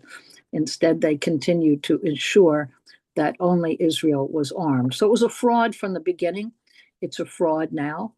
And there are layers in which this fraud is taking place. Big publicity today on the front page is a big airlift of supplies to Gaza. Picture of Jordanian aircraft dropping 50 tons of food to Gaza. Now, 50 tons is about what would fit in 4 or 5 trucks. And it's 500 trucks a day that are needed in Gaza on an average day. And there are thousands of trucks of supplies at the border. Of course, they're all being blocked at Rafah intentionally. So to have an airlift with the equal of about 5, maybe there'll be another airlift, 10 trucks of supplies, is a fraud. It's a photo op, as fraudulent as when the US would bomb a school and then take a picture of painting a wall to say they're rebuilding schools. This is the way in which, through propaganda, they seek to, realizing the mass sentiment, assuage it. And I think what is needed now is more and more concrete solidarity in every way with Gaza, also with Iran, because the other effort, and you can see it, and it's an effort to infect the entire Palestinian movement too, of separating it from Iran. There's more anti-Iran information coming from supposedly Palestinian sources in the US, and we should be suspicious of all of this because there is a natural alliance. There is a real axis of resistance, but there are prominent speakers that are using every effort to criticize Iran, to make sure that instead they talk about solidarity with this horrific government in Syria that's been imposed on the Syrian people. These are the kind of things we have to see through and expose in every way, I think. And I think this panel helps to do that, the continued actions and demonstrations, but making the link and consciously getting out the statements coming from the axis of resistance. Now, that's supposedly forbidden to do, and yet it's important to do. It's important to use every form of media we possibly can. And to do the same thing with Iran's statements. They have a right to be heard, and yet they're shut down. All Iranian media in the US is shut down. Press TV can't make a comment anymore.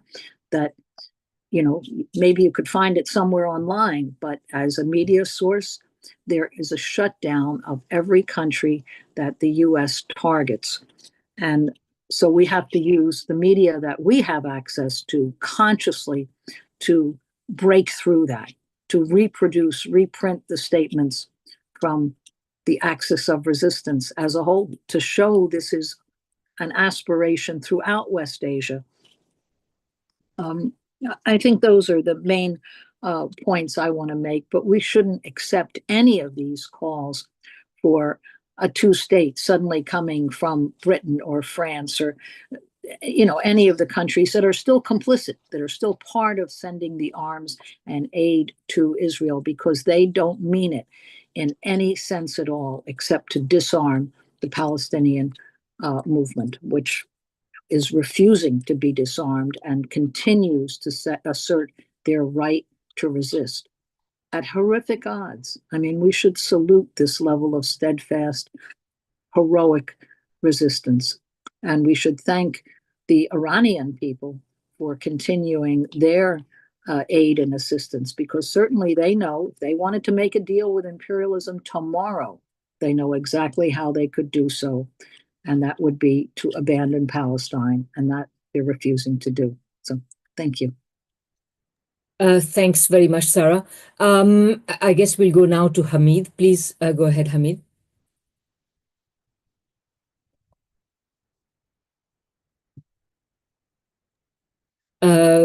Okay, let me see. Okay.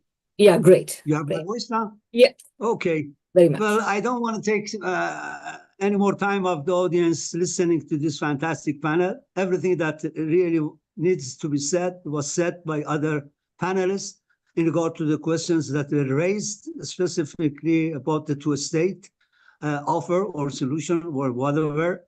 Professor Marandi explained this thoroughly, that it's just meant to buy time to save the Israeli, which has been cornered under the resistance of the people of Gaza, the support of Iran, the situation in the West Asia, the public opinion.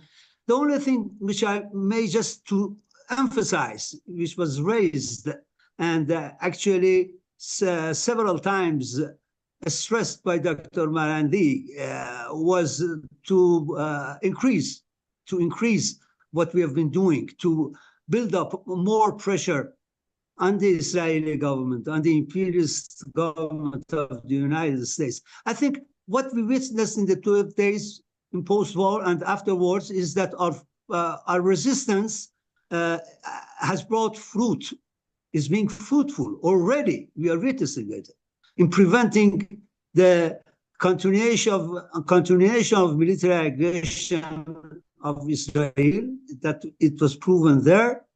And what we need to do is, I think I would say that we need to adopt what Trump offers. He offers maximum pressure. I agree with him. This is what we need. We need maximum pressure. We haven't been doing this.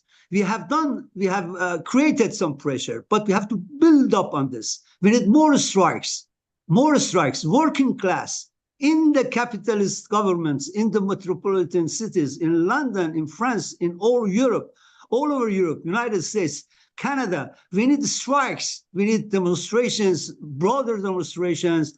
And I'm confident that by continuing this road, we will bring the United States and imperialists and their Zionist allies to their knees. They will be defeated. No doubt about that. We shall prevail. Thank you very much for this excellent panel. Thank you so much, Hamid. And finally, Ramzy, please go ahead.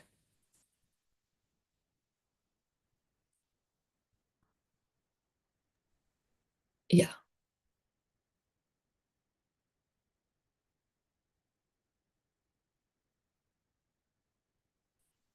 Ramzy, you're still muted. Okay, I'm all right. All right. So thank you very much for this opportunity. I've learned a lot, honestly, from this exciting conversation. But I think we need to kind of accept certain things here. That we have been talking about a great deal of successes and changes and transitions that are taking place. But at the end of the day, there are people who are unable to find food in Gaza, and they are dying in large numbers. And I feel like no matter how much we feel encouraged by the changes that are happening underway, geopolitics doesn't feed people, and it does not keep a nation that is being targeted for extermination, survive for much longer. I think the Palestinian people have not only done their fair share, they have done the fair share of many other nations combined. And to actually think that the one that actually carried the brunt of that fair share are 2.3 million people, or whatever number remains of them, in Gaza, lacking everything and living under a perpetual state of siege, and now under a perpetual state of genocide and famine. Mr. Hamid, who spoke, just concluded his remarks, said something really interesting about strikes and all that. And it just happened that I was just thinking also about the time I lived in London. I was in London or in the UK for several years. And I just remember how, various unions would shut down the city over, higher pay raise, in the underground or the overground, and unions would galvanize all of their efforts and supporters, and people would accept the fact that it's okay to shut down the great country of Great Britain so that some workers deserving get a higher pay. I just don't know why the world is not being shut down now. Why isn't the UK shut down, considering everything that the UK has done to support, fund, and sustain the Israeli genocide? Why isn't the US being shut down? Why isn't France and Germany being shut down? I feel like there is not just a moral crisis, it's an ideological crisis. I haven't really seen this massive ideological conflict. Where are the new parties that usually result from a historical movement of this nature. By the way, that doesn't just apply to the ideologies of the left of the West, but also the Islamists of the Middle East. I mean, we were told, and do excuse me if I'm prolonging too much here, but we were told that the Arab Spring was the result of a poor Tunisian vendor who set himself on fire. And that kind of rose this, kind of this movement, this social and political movement from Tunisia to Morocco all the way to Oman and Yemen. Where are the ideological Arab groups in the Middle East? Where are the Islamists? Where are the Muslim Brotherhood? Why haven't they declared whatever they can do to stop this mockery? Statements, cliches, political analysis. And people are dying in very large numbers in Gaza. There is an Israeli plan to actually exterminate the Palestinian people. And knowing my people, I've always said that when Palestinians, especially in Gaza, they say until we will fight until the last drop of blood, they actually mean we will fight until the last drop. It's not a metaphor. It's an actual thing. They are that resilient, that stubborn, that proud, that rooted in their land and in their history. But I don't think we should be watching this. And yes, we talk about the cracks and things are changing, but not changing enough to stop a nation from being, completely decimated. So I feel like we need to start making much faster and serious moves. The US is doing its best to sustain the Israeli hegemony and power, bombing Syria and Iran and Yemen and everybody and everything. The Americans are actually delivering their share of the deal to Israel. The imperialists are on top of this. Where are we on the other side? Are we fighting back with the same degree of intensity? Not even close. As far as the two-state solution is concerned, I do remember when the Algiers Declaration was made by Yasser Arafat in Algeria. I think it was November 15, 1988, where Yasser Arafat declared a Palestinian state on the West Bank, Gaza, and East Jerusalem as its capital. I remember the scene in my refugee camp in Gaza. My mom was in tears. My father was weeping. The entire refugee camp was erupting in Allahu Akbar, God is great. This is a completely different state than the one that Britain has promised us comes September if Israel does not stop the genocide and if Palestinians agree to behave themselves and all this nonsense. When we talk about a Palestinian state, by the way, I do not believe in a two-state solution. I believe in not a one-state solution either. I believe in a state called Palestine. That's it. Palestine that goes back to its roots of being a state that is willing to accommodate all the diversity of its people, be it Jews, Muslims, Christians, Arabs, Jews, Bedouins, everybody. This is the state I believe in. But when we say a Palestinian state, or when some Palestinians welcome the discussion of a Palestinian state, is about the recognition of Palestinian self-determination. These are two different concepts. Nobody is buying into Britain and France and Germany being nice. And how can you possibly be nice while you are still funding the genocide at the same time? And you tell the victim of that genocide, you teach them about how to behave themselves in the future. And instead of apologizing, getting on your knees and apologizing to the victims of genocide in Palestine, doing the exact opposite of teaching us, if you do 1, 2, 3, 4, 10, we might consider, recognize. Well, you know what? 144 states, even more, mostly coming from the global south, have already recognized Palestine. Thank you very much. We don't need your legitimacy, and we don't trust you anyway. So yes, it's about distraction. It's about buying time. It's about responding to the popular and global movement that we are trying to find the balance. No, you can't. You're not finding the balance when you are sustaining a genocide in Gaza. I don't need your state, even if you mean it. Well, my whole family, half of them have been killed in Gaza. Finally, about the Saudi-Iranian proximity, If Israel remains a hegemon in the Middle East, we will never, nobody, not Iran, not the Saudis, not the Syrians, not the Egyptians, nobody will ever enjoy a day of peace and stability.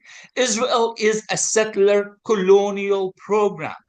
It can only function as such. The moment it ceases to be a settler colonial regime, the day that Zionism will cease to function, it will have no role to play, it will have no meaning. So as long as Israel is in this dominant position, everybody is going to suffer. I don't care about what the Saudis, how they truly feel about the Iranians or how the Iranians feel about the Saudis.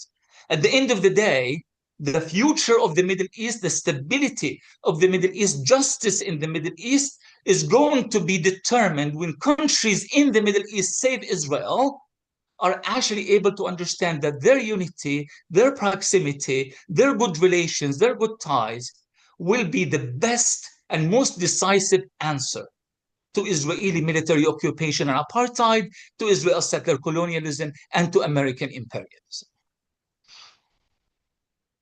Wow, thank you so much, Ramzy. I think that you have penetrated into the heart of the matter, that the Israeli state is illegitimate, that we have to look for a state of Palestine, and that the time is now from ending the genocide, ending the starvation, and the genocide, of course, and going towards that goal. I think that you, Professor Marandi, and all the other speakers have added, I think, urgency to the added greater urgency to the urgency we already feel after, such a long time, really almost 2 years of watching these scenes. You are absolutely great. Thank you very much. I just wanted to say a couple of things before closing. I want to point out that this must have been one of the most widely seen webinars that we've had. We've had about 125 at the peak watching in the Zoom, and over 500 watching on our YouTube streaming. So please help us spread the word about our work. We like to bring in-depth analyses that really is about looking at history in a radically new way, because I think that a critical part of anti-imperialism is actually to move away from the kind of Eurocentric histories that we are still entrapped in. Certainly, I speak for myself when I say that, and I'm constantly finding new ways of understanding history, and there is so much work to be done there. So please help us and tell your friends about the International Manifesto group, about our webinars, and of course, all the wonderful speakers who also speak at many, many other places and venues, I mean places on the internet usually. We are going to take a break in August, but in the middle of September, on the 14th of September to be precise, we'll be back with a webinar on the 80th anniversary of the victory over Japan. So please watch out for that. And in the meantime, I hope that we will all be following the injunctions that we have been given by our speakers and increasing the pressure on our governments to essentially stop supporting Israel and address the starvation and the genocide immediately. Thank you very much, and I look forward to seeing you all. I'll be a few minutes just saving various things, but please feel free to leave or to add other messages to the chats and so on. Thank you very much, and goodbye.